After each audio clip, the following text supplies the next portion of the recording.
The Ren ideogram can be read as occupation, function, to carry a load, to exercise a responsibility, to bear and protect. But it can also mean to let oneself go, to give free rein to one's tendencies or fantasy, and one's way.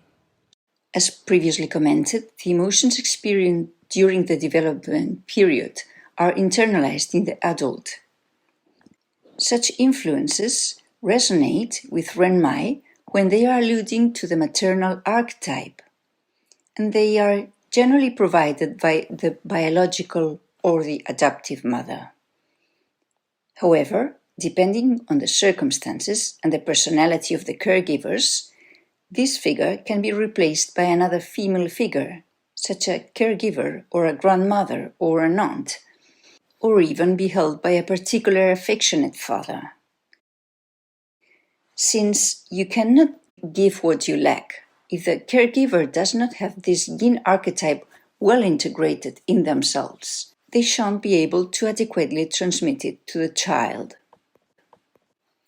As the sea of Yin Meridians, Ren Mai exerts its influence on the yin areas of the body, the front, the bottom and the interior parts, and the climatic influences that can affect it are cold and damp. Both an excess as well as a deficiency of cold or damp can resonate on the Ren Mai channel.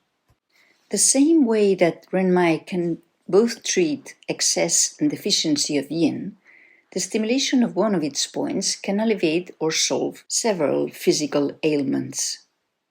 Now, from a psychological standpoint, in the event that the individual suffers the consequences of affective deficiencies in his childhood, the treatment on this meridian usually provides an unprecedented sensation of well-being. The person may even be surprised by their own reactions, which are the result of the internal repositioning experienced after the puncture. The implantation of the zygote in the uterine mucosa establishes a link of the new being with the womb, with the mother, and, by extension, with the world. Expressed in Chinese medicine terms, the refuge provided by the Bao, meaning both sheath and womb, extends to the psychological realm. The remembrance of Bao's protection offers the subject the possibility of withdrawing into his inner self whenever he needs it, a restorative psychological gesture that will allow them to face the difficulties of the external world with renewed confidence and energy. And for this reason, in a similar way to how the stimulation of Ren Mai can prevent repeated abortions, we can use its point to treat the feeling of abandonment or vulnerability of those people who, in their most tender childhood, did not feel adequately welcomed or protected in the womb. The receptivity of the maternal archetype can also manifest itself in sensitivity to the perception of the body and one's own emotions.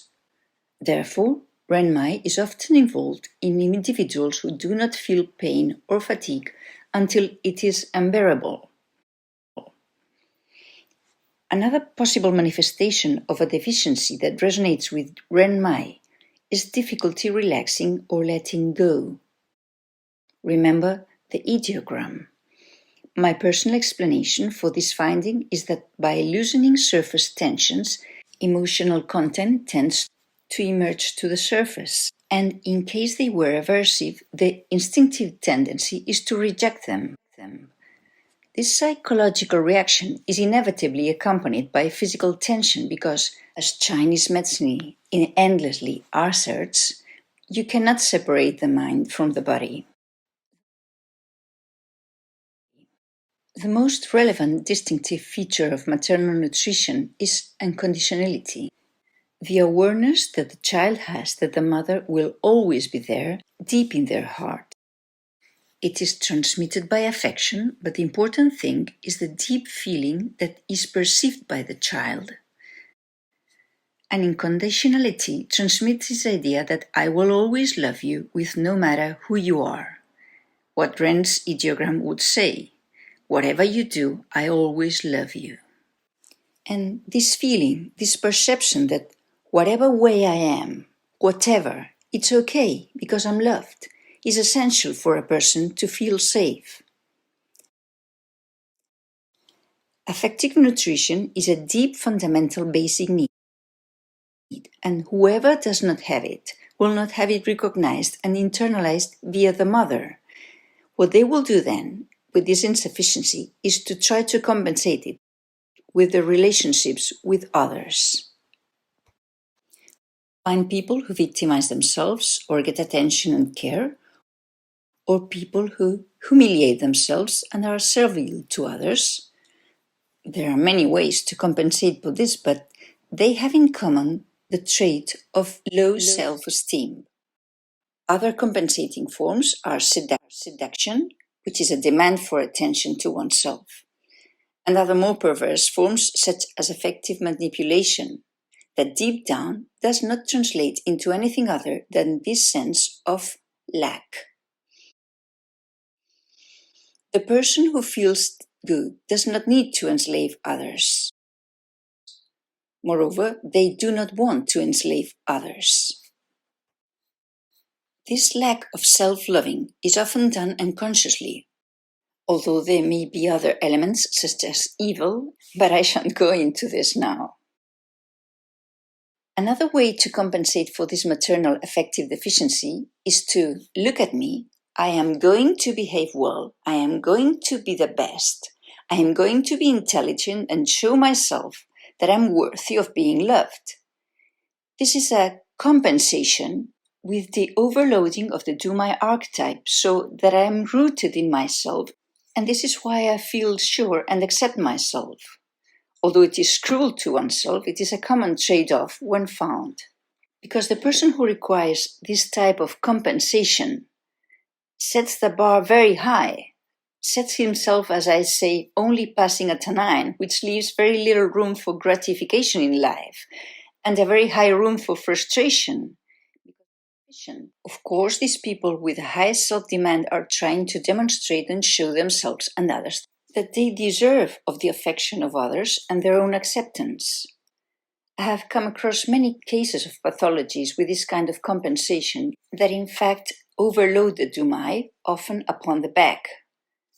This gives an apparent fullness of do-my, and this is why it is so important to question the patient not only the reason for consultation, but the entire context of childhood as well. Because if you understand from where that the person is being rigid, inflexible, or demanding with himself, you may be able to find the deficiency in the Ren Mai and choose a point for it. On a physical level, a characteristic of the Ren Mai pathology are abdominal alterations that are calm with a flexion of the trunk, as if to exert pressure on the Ren Mai to compensate such feeling of emptiness. And this is something I have not only observed in physical pathologies. I published a paper in the Journal of Chinese Medicine about the Ren Mai resonances. And there, in addition to the theoretical explanations for specialists, there are 3 clinical cases published. But there was one session in one of them in which I did not succeed as a result of me not using a Ren Mai point, but instead going with a Ren Mai key point. This is for technicians, lung 7, which actually depleted the meridian of a nutrition or energy that it did not have at all. Well, an error like this can give you the information of what the right way is, because in clinics, sometimes the opposites are very similar. So this patient, to whom I chose a point that was not adequate, spent the whole night with a lot of anguish, and she told me, "I promise I have spent the worst night of my life." She spent the whole night curled up on herself and with a lot of anxiety. She did not have any abdominal pain, but this position was expressing a feeling of extreme lacking or emptiness on this meridian. The Ren Mai archetype also has this function of adaptability, perseverance, ductility, and of the tendency to the materialization of Yin itself.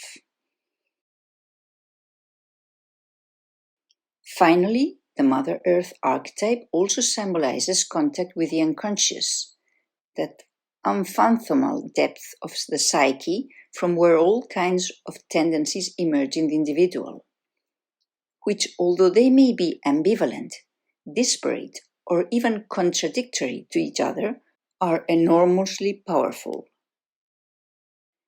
The fact that the libido of the individual emerges from the underground quagmire of the earth relates Ren Mai to desire.